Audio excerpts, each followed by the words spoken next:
Hello guys, yes mathematic पाठशाला में आपका स्वागत है। तो जैसा कि आप सभी लोगों को पता है, जो हमारी सीरीज़ चल रही है वो यूपी टीजीटी 2010, जिसके अभी तक मैंने 3 वीडियोज़ प्रोवाइड कर चुका हूं, जिसमें 1 to 50 क्वेश्चंस कवर हो चुके हैं। तो आइए आगे अब 51 से क्वेश्चन कवर करते हैं। 51 क्वेश्चन में लिखा है for what value of x the mod of following daughters is 7। X की किस वैल्यू के लिए इसका जो मॉड होगा वो 7 होगा। मॉड का मतलब बहुलक। बहुलक क्या होता है या मॉड क्या होता है? जो भी वैल्यू गिवन डाटा में सबसे मैक्सिमम टाइम रिपीट होती है वो वैल्यू क्या कहलाती है? उसकी मॉड कहलाती है। तो यहाँ पे देख लेते हैं गाइज इसका सलूशन। आगे यही क्वेश्चन हिंदी में लिखा हुआ है, इसके 4 ऑप्शन दे रखे हैं। ठीक है, तो यहाँ से जब देखेंगे इसको नोट करने के बाद, तो यहाँ पे देखने के बाद पता चलता है कि जो 5 है वो 3 टाइम्स आया है और 7 भी थ्री टाइम्स आया है। अब क्वेश्चन में बोला गया कि जो मॉड है वो 7 होना चाहिए, तो मॉड 7 के लिए और एक वैल्यू यहाँ पे x दिया है, तो x की ऐसी कौन सी वैल्यू पुट कर दें जिससे कि मॉड जो हो वो 7 हो जाए। अभी मॉड 5 या 7 किसी को कहना क्लियर नहीं होगा, क्योंकि दोनों क्या है, दोनों की फ्रिक्वेंसी जो है वो इक्वल है। तो क्या करना पड़ेगा इसके लिए करना पड़ेगा गाइज कि x की वैल्यू अगर हम 7 रख दें तो 7 3 टाइम्स ना होके फिर कितने टाइम्स हो जाएगा? 4 टाइम्स हो जाएगा। और 4 टाइम्स हो जाएगा तो इसकी फ्रिक्वेंसी जो होगी वो मैक्सिमम हो जाएगी, और मैक्सिमम फ्रिक्वेंसी किसकी हो जाएगी? 7 की। तो इसलिए x की वैल्यू 7 हो गई और इसका मॉड कितना हो जाएगा? 7 हो जाएगा। किस वैल्यू के लिए? x की वैल्यू 7 के लिए। तो गाइज अगला क्वेश्चन देख लेते हैं। अगले क्वेश्चन में देखा है एक फंक्शन दे रखा है जिसकी मैपिंग रियल टू रियल है, एक दूसरा फंक्शन जी है जिसकी मैपिंग भी रियल टू रियल दे रखी है। एफ एक्स एक फंक्शन है 2x, second function g x x square plus 2, then the value of fog 2 will be. तो इसके 4 ऑप्शन है, देखते हैं गाइज इसको सॉल्व कर लेते हैं। तो फॉक 2 निकालना है, तो फॉक 2 क्या निकालेंगे? F of G2। ठीक है, एफ ऑफ G2 करके निकालेंगे। तो पहले जो भी फंक्शन होगा वो 2 के साथ लग जाएगा। तो फर्स्ट में क्या दे रखा है? G, तो G, तो F बाहर हो जाएगा, G अंदर हो जाएगा। और GX क्या है? GX में जो भी x है हमारा वो क्या हो जाएगा? एक्स स्क्वायर प्लस 2 की फॉर्म में पहुंच जाएगा। तो एक्स स्क्वायर प्लस 2, और यहाँ पे जी एक कितना दे रखा है? 2 दे रखा है, तो यहाँ कितना हो जाएगा? 2 स्क्वायर प्लस 2, 2 स्क्वायर प्लस 2 कितना? 2 का स्क्वायर 4 प्लस 2 6। तो अब क्या आ जाएगा? F6 हो जाएगा। और F6 में यहाँ पे वैल्यू क्या दे रखी है? मतलब x के अंदर जो भी है उसका फंक्शन डबल हो जाता है। तो यहाँ पे जो F6 आएगा उसको जो हम सॉल्व करेंगे तो क्या हो जाएगा? 2x, मतलब x की जगह कितना? 6, तो 2 इंटू सिक्स कितना हो जाएगा? 12 हो जाएगा। तो 12 भी इसका क्या हो जाएगा? आंसर हो जाएगा गाइज। अगला क्वेश्चन देख लेते हैं। अगले क्वेश्चन में सिंपल इंटीग्रेशन दे रखा है dx over cos x minus A into cos x minus B. ठीक है, तो इसके 4 ऑप्शन है, आइए देखते हैं। तो सबसे पहले क्या करना है, ऐसे क्वेश्चंस को सॉल्व करने के लिए हमें क्या करना होता है? ऊपर साइन का फॉर्मूला बनाना होता है। तो साइन का फॉर्मूला बनाने के लिए और इसी फॉर्म में तोड़ना है x माइनस ए और x माइनस बी के लिए। तो हम वन नोमिनेटर और डिनोमिनेटर में साइन ए माइनस बी से क्या कर लेंगे? मल्टीप्लाई कर लेंगे। और साइन ए माइनस बी को इस तरह से, जो ए माइनस बी है उसको इस तरह से एडजस्ट करना है कि एक्स माइनस ए और एक्स माइनस बी दिखे। ठीक है, तो एक्स माइनस जो बी है यहाँ पे ये एक्स माइनस बी और एक्स माइनस ए, तो एक्स तो था नहीं तो यहाँ पे एक एक्स ऐड कर लिया और इधर एक एक्स माइनस कर लिया, तभी x minus B minus x minus A हो जाएगा। अब ऊपर क्या है? इसको ए समझ लीजिए पूरे को और इसको बी समझ लीजिए। तो साइन ए माइनस बी का फॉर्मूला लगा देंगे। साइन ए माइनस बी का फॉर्मूला पता ही है, sine A into cos B minus cos A into sine B. अब इसको अलग अलग नोमिनेटर कर दीजिए। फर्स्ट के नीचे में अलग कर देना है, सेकंड के अपॉन में भी अलग कर देना है। तो फर्स्ट वाले में देखो कॉस से कॉस कट जाएगा और सेकंड वाले में कॉस बी से कॉस बी कट जाएगा। तो यहाँ पे साइन एक्स माइनस बी तो वो 10 में हो जाएगा और यहाँ पे साइन ए माइनस बी तो वो 10। और 10 का फॉर्मूला क्या होता है? Minus log cos x minus b. यहाँ सेक में भी लगा सकते थे बट ऑप्शन में कोई सेक में आंसर नहीं दे रखा है। अगर सेक में लगाते तो log sec x minus b हो जाता है, वहाँ पे माइनस नहीं होता है। ठीक है, अब आपको पता है लॉग एम माइनस एन का फॉर्मूला क्या होता है? लॉग एम अपॉन एन होता है, तो इसको लगा दिए, सिंपल आंसर हो जाएगा ये इसका। और ये जो साइन है वो साइन की फॉर्म में ना दिया है, क्वेश्चन में कॉसिक दिया है, तो इसको ऊपर ले जाएंगे। 1 अपॉन साइन किसकी फॉर्म में कन्वर्ट हो जाएगा? कॉसिक की फॉर्म में कन्वर्ट हो जाएगा। ओके गाइज, अगला क्वेश्चन देख लेते हैं 54 में लिखा है f x is a differentiable function then limit A f x minus x f A upon x minus A. क्या ये डिफरेंशिएबल, ये फंक्शन जो है वो डिफरेंशिएबल दे रखा है, तो इसके 4 ऑप्शन है। ठीक है, आगे देखते हैं। अब यहाँ पे जब इसको सॉल्व करोगे लिमिट क्या लगाएंगे, ए लगाओगे, एक्स टेंस टू ए। तो एक्स की वैल्यू जैसे ए लगाओगे तो फर्स्ट वाले में क्या हो जाएगा, ए f x A F A हो जाएगा, और सेकंड वाले में ए एफ ए हो जाएगा। तो ऊपर A F A minus A F A, nominator भी जीरो हो जाएगा। डिनोमिनेटर में ए माइनस ए, वो भी क्या हो जाएगा, जीरो हो जाएगा। अब 0/0 फॉर्म बन गई, इंडिटर्मिनेंट फॉर्म बन गई। इंडिटर्मिनेंट फॉर्म बनने के लिए बाद क्या करते हैं हम, एल हॉस्पिटल रूल का यूज किया। एल हॉस्पिटल रूल का मतलब ये है, नोमिनेटर का डेरिवेटिव अलग ऊपर कर लेंगे, डिनोमिनेटर का डिनोमिनेटर में कर लेंगे। तो ऊपर का डेरिवेटिव मतलब अंश का अलग, हर का अलग। ठीक है, तो ऊपर ए कांस्टेंट है, एफ का, एफ एक्स का कितना हो जाएगा, एफ डैश एक्स हो जाएगा, एक्स का 1 हो जाएगा। अब यहाँ पे जो बचा है उसके बाद फिर से फॉर्मूला लगा दीजिए। नीचे क्या बचा है, एक्स का 1 और ए का कितना हो जाएगा, 0। तो ए एक्स की जगह ए पुट कर देना है यहाँ पे, तो ए एफ डैश ए हो जाएगा और ये एफ है और ये इसका आंसर हो जाएगा। अगला क्वेश्चन देख लेते हैं गाइज। अगले क्वेश्चन में क्या दिया है, question number 55। If a vector and B vector are two unit vectors inclined at an angle theta, मतलब दो वेक्टर्स हैं, a vector and B vector, जो दोनों क्या हैं, यूनिट वेक्टर्स हैं। और यूनिट वेक्टर्स का मतलब ये होता है कि इनका अगर हम मोड लें तो वो कितना आ जाए, 1 आ जाए। ठीक है, तो हमें क्या निकालना है, थीटा देंस मोड θ/2 निकालना है। ठीक है, आगे चेक कर लेते हैं। 4 ऑप्शन दे रखे हैं, 4 ऑप्शन में कौन सा ऑप्शन सही होगा वो चेक करना है। ठीक है गाइज, तो सबसे पहले A vector and B vector are unit vectors हैं, तो क्या हो जाएगा यहाँ पे, ए वेक्टर का मोड 1 हो जाएगा, बी वेक्टर का भी मोड कितना हो जाएगा, 1 हो जाएगा। अब दोनों वेक्टर्स का जब मोड 1 हो जाएगा, ठीक है, तो आगे हम क्या करेंगे, ए वेक्टर माइनस बी वेक्टर के मोड का स्क्वायर कर लें।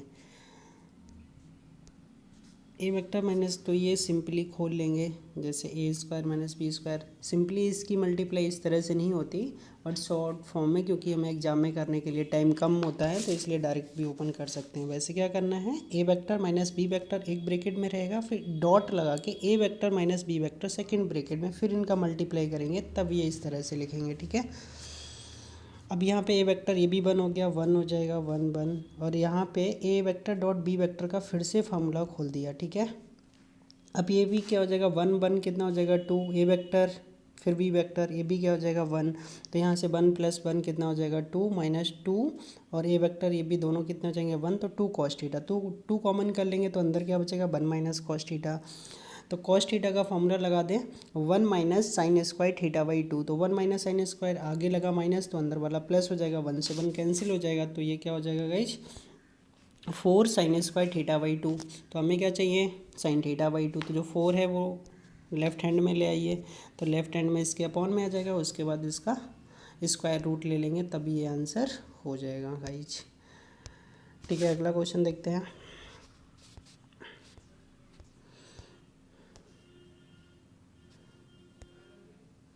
अगला क्वेश्चन जो दे रखा है गाइज, क्या दिया है, the maximum number of normals that can be drawn from A point two A parabola. मतलब पैराबोला जो है कि एक बिंदु से अधिकतम कितने अभिलंब मतलब नॉर्मल्स खींचे जा सकते हैं, 0 1 2 या 3। तो देखते हैं गाइज, इसका पहले फिगर बना लेंगे, फिगर से क्लियर हो जाएगा।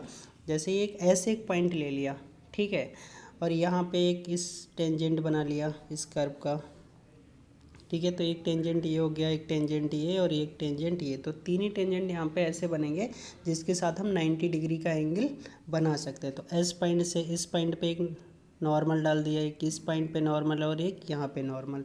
तो देख रहे हैं आप गाइस, इसके अलावा अगर हम कहीं पे भी अगर टेंजेंट को इस पॉइंट से मिलाएंगे तो वो एंगल जो है, अगर हम ये मिलाते तो वो 90 नहीं बना पाएगा। तो हमें क्या करना है, वो नॉर्मल जो बनाना है वो 90 डिग्री बनाना चाहिए। तो 90 डिग्री बनाने के लिए यहाँ पे केवल 3 ही पॉसिबिलिटी हैं, जो आपके सामने टेंजेंट ड्रॉ किए गए इन तीनों पॉइंटों से, N1 N2 N3, only 3 possibilities. तो आपको पता चल गया किसी पैराबोला के एक पॉइंट से मैक्सिमम 3 नॉर्मल्स ड्रॉ किए जा सकते हैं। ओके गाइस, अगला क्वेश्चन देख लेते हैं। अगला क्वेश्चन बहुत आसान है, दे रखा है if a union b equal to a union c. आप देख रहे हो जो ए यूनियन बी है वही ए यूनियन सी है, तो यहाँ से भी क्लियर हो रहा है कि बी और सी क्या है, इक्वल है।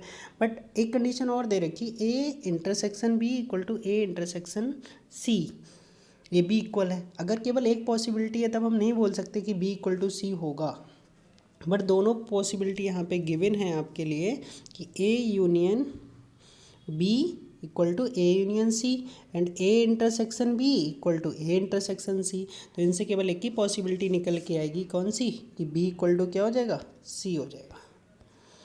आप दोनों को देख सकते हैं कि बी और सी की अगर दोनों अगर सेम होंगे तभी ये पॉसिबिलिटी हो सकती है, वरना ये पॉसिबिलिटी नहीं होगी। तो 58 नंबर क्वेश्चन देख लेते हैं। 58 में क्या है, the direction cosine of the vector 3i - 4j + 5kr। यहाँ पे डायरेक्शन कोसाइन पूछा है आपसे, तो डायरेक्शन अगर रेशियो पूछता तो डायरेक्शन रेशियो इसका 3 - 4 और 5 हो जाता। वह डायरेक्शन कोसाइन जब भी पूछ लेता है तो क्या करेंगे, जो 3 - 4 और -5 है इसको आई जे के का मॉड निकाल के, मतलब ये जो वेक्टर है इसका क्या निकाल लें, मॉड निकाल लें, और 3 - 4 और 5 को सबको अलग अलग डिवाइड कर दें। तो कितना करेंगे, 3 का स्क्वायर कितना हो जाएगा 9, 4 का कितना हो जाएगा 16 और ये कितना हो जाएगा 25। तो टोटल वैल्यू कितनी हो गई 50, और 50 को कितना लिख सकते हैं 25 × 2, तो कितना आ जाएगा 5√2। तो क्या करना है, सभी को 3/5√2 - 4/5√2 + 5/4√2, तो ये इसका क्या हो जाएगा, करेक्ट आंसर हो जाएगा। और आगे निकला हुआ भी है, आप देख सकते हैं। ठीक है कईच, तो सबसे पहले क्या कर लिया, वेक्टर लिख लिया, और इसके क्या, इस वेक्टर के, ठीक है, मॉड से सभी को क्या कर लिया, डिवाइड कर दिया, तो वो इसका क्या बन गया, डायरेक्शन कोसाइन बन गया। अगर डायरेक्शन रेशियो पूछता तो 3 - 4 और 5 हो जाता। ओके, अगला क्वेश्चन 59 देख लेते। 59 में पूछा गया था the equation of the normal to the hyperbola. तो हाइपरबोला का निकालना है, और आपके लिए हाइपरबोला दे रखा है और इस पॉइंट पे निकालना है। तो सबसे पहले क्या करते हैं, इसका हम स्लोप निकाल लें। पहले स्लोप निकालेंगे किसका, टेंजेंट का, और टेंजेंट का स्लोप निकाल के उसको उल्टा कर दें और माइनस से मल्टीप्लाई कर दें, तो वो स्लोप किसका बन जाएगा, नॉर्मल्स का। फिर इक्वेशन हमें पता होती है by minus by one equal to, ठीक है, यहाँ पे स्लोप किसका ले लेंगे, नॉर्मल का, इंटू x - x1। इस फार्मूले में क्या वैल्यू लगा देंगे, x1/1 आपके पास पता है, x1 कितना है -4 है और y1 कितना है 0 दे रखा है। तो सिंपल सबसे पहले क्या करेंगे, इसका डेरिवेटिव निकाल लेंगे। तो डेरिवेटिव निकाल लिया, differentiate with respect to, derivative तो सभी निकाल ही लेंगे। फिर आगे देखते हैं, ठीक है, डेरिवेटिव dy/dx तो ये आ गया, और ये जो डेरिवेटिव निकल गया है ये तो टेंजेंट का है, हमें किसका चाहिए, नॉर्मल का चाहिए। तो -dx/dy करेंगे तो इधर भी उल्टा हो जाएगा। तो ये जो स्लोप मिलेगा नेक्स्ट लाइन में, ये स्लोप किसका मिल जाएगा, नॉर्मल्स का। और सिंपल आपके पास पॉइंट दे रखा तो पॉइंट से पास करा दो इसको, जैसे ही पॉइंट से पास कराएंगे तभी वो क्या हो जाएगा, ये नॉर्मल्स का स्लोप कितना आ गया, 0 आ गया है। तो बस फार्मूला लगा लीजिए, by minus by one, equation of normal, ठीक है, by minus by one -dx/dy x - x1। और ये आपके पास जो दे रखा था वो कितना दे रखा था, 0 दे रखा था। जब ये 0 है तो पूरा RHS 0 हो जाएगा, और इधर y1 तो पहले से ही 0 दे रखा था, y1 -4, 0 पॉइंट था, तो x1 4 था, y1 कितना था 0, तो ओनली क्या आ जाएगा, y = 0। ये नॉर्मल्स की क्या हो जाएगी, इक्वेशन हो जाएगी। अगला क्वेश्चन देखते हैं, 60 क्वेश्चन में क्या दे रखा है, in a triangle ABC let angle जो C है वो π/2 है, if R and R are the radius of, in radius का मतलब अंतःवृत्त की रेडियस है, ठीक है, और जो सरकम रेडियस है वो मतलब परिवृत्त की त्रिज्या है। ये अंतःवृत्त की त्रिज्या इन रेडियस, और ये सरकम रेडियस का मतलब परिवृत्त की, रिस्पेक्टिवली ऑफ द ट्रेंगल, मतलब क्रमशः दे रखी है। देन 2 स्मॉल r + R, मतलब अंतःवृत्त की त्रिज्या और जो परिवृत्त की त्रिज्या है दोनों का सम कितना हो जाएगा। तो यहाँ पे सिंपल गाइज आपको फॉर्मूला पता होना चाहिए इससे। और यहाँ पे आपको 4 ऑप्शन दे रखे हैं, A + B, ठीक है, चारों ऑप्शन देख लीजिए। उसके बाद क्या करेंगे, सिंपल जो आपको गिवन है वो नोट कर लेंगे। एंगल C जो दिया है π/2 दिया है, r inradius of triangle, capital r circumradius of. तो ये फार्मूले लिख दिए मैंने यहाँ पे। जो स्मॉल आर का फार्मूला होता है आप ये देख लीजिए, या ये वाला फार्मूला देख लीजिए पहले, कैपिटल आर का ही, इसकी पहले सॉल्व कर लेते हैं इसको। तो कैपिटल आर का फार्मूला क्या होता है, r equal to 2a sin a/2 b upon 2 sin b equal to c upon 2 sin c और a b c upon 4 delta. तो हमारे लिए कौन सा फॉर्मूला, हमारे एंगल सी पता है तो हम कौन सा फॉर्मूला यूज करेंगे, ये वाला फॉर्मूला यूज करेंगे, r equal to c upon 2 sin c। ठीक है, तो इसमें क्या करेंगे, सी हमें कितना पता है, ऊपर जो सी है वो साइड है और नीचे जो साइन के साथ सी लगा हुआ वो एंगल है। ठीक है, तो इनकी वैल्यू पुट कर दीजिए। तो साइन सी हमें कितना पता है, 90 पता है। तो सी कितना 90, तो ये 90 sin 90 कितना होता है 1, तो आर इक्वल टू कितना आ जाएगा c/2। तो कैपिटल आर तो मिल चुका है, बस इनकी कोई ज़रूरत नहीं थी आपको, ये सिर्फ मैंने लिख दिया था, आपको सिर्फ ये इस फार्मूले की ज़रूरत थी। ठीक है, वो आपके समझने के लिए मैंने लिख दिया, आप लिख सकते हो कॉपी पे अपनी। ऐसे ही स्मॉल आर का जो फार्मूला होता है अंतःवृत्त की त्रिज्या का, उसके लिए भी मैंने सारे फार्मूले उसके एक्सप्लेन कर दिए। अब आपके लिए कौन सा फार्मूला सूटेबल है, आपके पास सी एंगल पता है तो यही लगाएंगे, s minus c equal to 10c/2। तो यहाँ से स्मॉल आर निकाल लेंगे, सी कितना है 90 है, बाई 2 तो 45 और 10 45 कितना होता है 1 होता है। तो आर इक्वल टू कितना आ जाएगा s माइनस सी। अब आपको क्वेश्चन में क्या निकालना है, ये फाइंड करना है, तो दोनों स्मॉल आर और कैपिटल आर की वैल्यू लगा दीजिए। स्मॉल आर कैपिटल आर की वैल्यू लगाएंगे, इसका एलसीएम ले लेंगे और एलसीएम लेने के बाद ये आ जाएगा। और आपको पता है 2s क्या होता है, a प्लस बी प्लस सी होता है। ठीक है, कट गया तो a प्लस बी इसका आंसर हो जाएगा। नेक्स्ट क्वेश्चन देख लेते हैं। नेक्स्ट क्वेश्चन 61, बहुत ही आसान क्वेश्चन दे रखा था। Median of the following data arranged in the ascending order is 22। एक क्वेश्चन है जिसमें जो डाटा दे रखा है आपके लिए वो ऑलरेडी किसमें असेंडिंग ऑर्डर में दे रखा है और इसका जो मीडियन है वो कितना है 22 दे रखा है। तो सबसे पहले क्या करते हैं, अगर कोई भी डाटा मीडियन निकालते समय, ठीक है, सबसे पहले ये देखना होता है कि वो असेंडिंग ऑर्डर में है या नहीं है। तो सबसे पहले असेंडिंग ऑर्डर में उसको फिट कर लेंगे। असेंडिंग में भी कर सकते हो, डिसेंडिंग में भी कर सकते हो, बट पर्टिकुलर वैसे आप असेंडिंग में करें। ठीक है, और इसका मीडियन दे रखा है। ठीक है, तो सबसे पहले क्या करेंगे, उसके बाद क्या करते हैं, सेकंड नंबर पे हम टर्म्स को काउंट करते हैं, इबिन है या ऑड है। इबिन होंगे तो इबिन का फॉर्मूला यूज करेंगे, ऑड होंगे तो ऑड का फॉर्मूला यूज करेंगे। क्योंकि ऑड में क्या होता है, एक ही मिडिल टर्म होता है, बट इवन में क्या होते हैं, दो मिडिल टर्म होते हैं, तो दोनों के लिए फॉर्मूले क्या होते हैं, बदल जाते हैं। ठीक है, तो आप देखते हैं, ये इसका हिंदी में लिखा हुआ है, किसी को नोट करने के लिए मैं रोक देता हूँ यहाँ पे। ठीक है, अगर आपको लग रहा है मैं तेज़ पढ़ा रहा हूँ तो आप वीडियो को पॉज करके आसानी से लिख सकते हो, बट ध्यान रहे ये सारे क्वेश्चन ऐसे ही नहीं पढ़ने हैं। ठीक है, आपको अपनी कॉपी और पेन के साथ क्वेश्चन नोट करना है, फिर उसका आंसर लिखना है। अगर आप ये सारे पेपर्स, ठीक है, अच्छे से तैयार कर लेते हो तो कम से कम 30% पेपर क्या होता है, इन्हीं से रिपीट हो जाता है। हर क्वेश्चन में लगभग 30% पेपर रिपीट हो जाएगा आपका। और आप समझ लीजिएगा 2 घंटे होते हैं आपके पास, 2 घंटे में कितने क्वेश्चन आते हैं, 125 क्वेश्चन आते हैं। तो अगर आपके लिए कम से कम 125 क्वेश्चन में 40 या 35 क्वेश्चन के आंसर ओरली नहीं आते हैं तो आप 125 क्वेश्चन अटैम्प्ट नहीं कर पाएंगे। तो आप ज़्यादा से ज़्यादा इतना प्रैक्टिस करिए, जो अच्छे क्वेश्चंस हैं उनके आंसर भी याद कर लीजिए। ठीक है, क्योंकि वहाँ पे जितना टाइम बचा सकते हैं आप वो बचा लीजिए। क्योंकि आप अगर 125 क्वेश्चन सॉल्व करने बैठ गए तो मैक्सिमम 70 या 75 मैक्सिमम 90 तक पहुंच जाओगे, जो कि 25 क्वेश्चन आपके या 35 क्वेश्चन छूट जाएंगे जिसे आप नहीं देख पाओगे। तो मैक्सिमम ऐसा करिए, आप सारे क्वेश्चंस को लिखिए, कॉपी बनाइए। ठीक है, अगर कोई डाउट है तो मेरा व्हाट्सअप ग्रुप ज्वाइन करिए, वहाँ पे मुझे क्वेश्चन शेयर करिए। ठीक है, मैं आपके डाउट्स को सॉल्व करूँगा। उसके बाद आप, ठीक है, इस तरह से तैयारी करें। अगर ये सारे पेपर विधिवत आपने कर लिए, ठीक है, तो कम से कम आपके ऐसे समझ लीजिए 35 क्वेश्चंस के आंसर आपको ओरली पता होंगे। अब जब 35 क्वेश्चंस के आंसर ओरली पता होंगे तो आपको बहुत हेल्प मिलने वाली है पेपर में। ठीक है, तो गाइस देखते हैं 61 में क्या दे रखा था। जो डाटा था वो ऑलरेडी किस में था, असेंडिंग ऑर्डर में दे रखा था। अब इसमें जो नंबर ऑफ़ टर्म्स है देख लीजिए, नंबर ऑफ जो टर्म्स हैं वो कितनी है, 10 है। और 10 क्या होता है, इवन। आपको पता है इवन में एक मिडिल टर्म नहीं होती, इवन में 2 मिडिल टर्म होती हैं। जैसे आप सपोज कर लीजिए इवन में 4 नंबर ले लेते हैं, 1 2 3 4, तो आप 2 को मिडिल बोलोगे या 3 को मिडिल बोलोगे, तो नहीं बता सकते ऐसे ना। तो 3 नंबर पे जो आएगा वो भी मिडिल होगा, 2 पे वो भी मिडिल होगा। अब अगर आप 5 ले लेते हो तो 1 2 आगे से छोड़ दो, 4 और 5 पीछे से छोड़ दो, तो 3 वाला टर्म जो होगा वो मिडिल टर्म होगा। तो ऑड में ओनली 1 टर्म मिडिल टर्म होता है, बट इवन में 2 टर्म्स मिडिल टर्म होते हैं। तो हम करते क्या है, एन यहाँ पे क्या है नंबर, तो n/2 यथ टर्म है। अगला n/2 + 1, ठीक है, यथ टर्म। अब जैसे n कितना है यहाँ पे 10 है, तो 10/2 कितना हो जाएगा, 5th टर्म। और यहाँ n/2 + 1 तो ये कितना हो जाएगा, 6th टर्म। अब 5th टर्म 5 ये वैल्यू नहीं है, 5 की वैल्यू जो असेंडिंग ऑर्डर में लिखा हुआ है यहाँ पे देखेंगे 5th टर्म क्या है, तो ये 5th टर्म हो गई आपकी, यहाँ नोट कर लिया। ये 6th टर्म हो गई, तो इसको 6th टर्म को नोट कर लिया।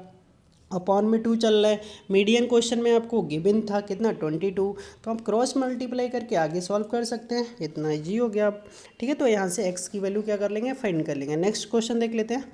नेक्स्ट क्वेश्चन में सिंपल है, a right angle triangle has hypotenuse of length Q, मतलब हाइपोटेनियस इसका जो कर्ण है वो कितना दे रखा है, क्यू दे रखा है, एंड वन साइडेड पी दे रखी है। तो आप उसको परपेंडिकुलर ले लिए, बेस ले लिए, कोई भी एक साइड वो पी है। If p minus q is 2 है, then the third side of right angle triangle, मतलब जो थर्ड साइड है राइट एंगल ट्रायंगल की वो आपको फाइंड करनी है, ठीक है। In the term of q will be, और वो किसकी फॉर्म में आपको पता करनी है, क्यू की फॉर्म में पता करनी है।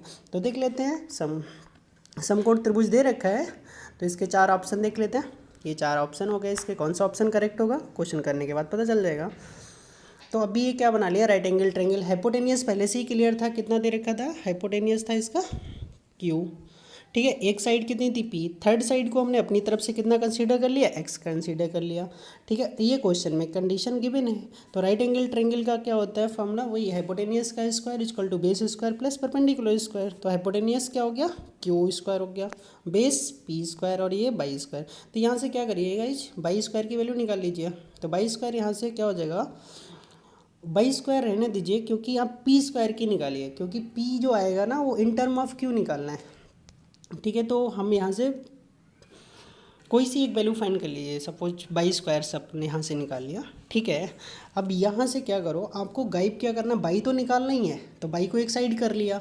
अब पी को हटाना है, और पी को हटाने के लिए आप क्या करेंगे, ये जो वैल्यू गिवन है, तो यहाँ से पी इक्वल टू कितना हो जाएगा, क्यू-2। तो इस लाइन में इस पी की वैल्यू क्यू-2 पुट कर दीजिए। बाद में क्या करना है, इसका होल स्क्वायर खोलोगे और कैंसिल होके क्यू स्क्वायर से क्यू स्क्वायर कट जाएगा, -4 जो है यहाँ पे 4 कॉमन कर लेंगे तो q-1 हो जाएगा, इसका स्क्वायर रूट ले लेंगे, ठीक है। तो y = 2 अंडर रूट q-1 इसका क्या हो जाएगा, सोल्यूशन हो जाएगा गाइस, ठीक है।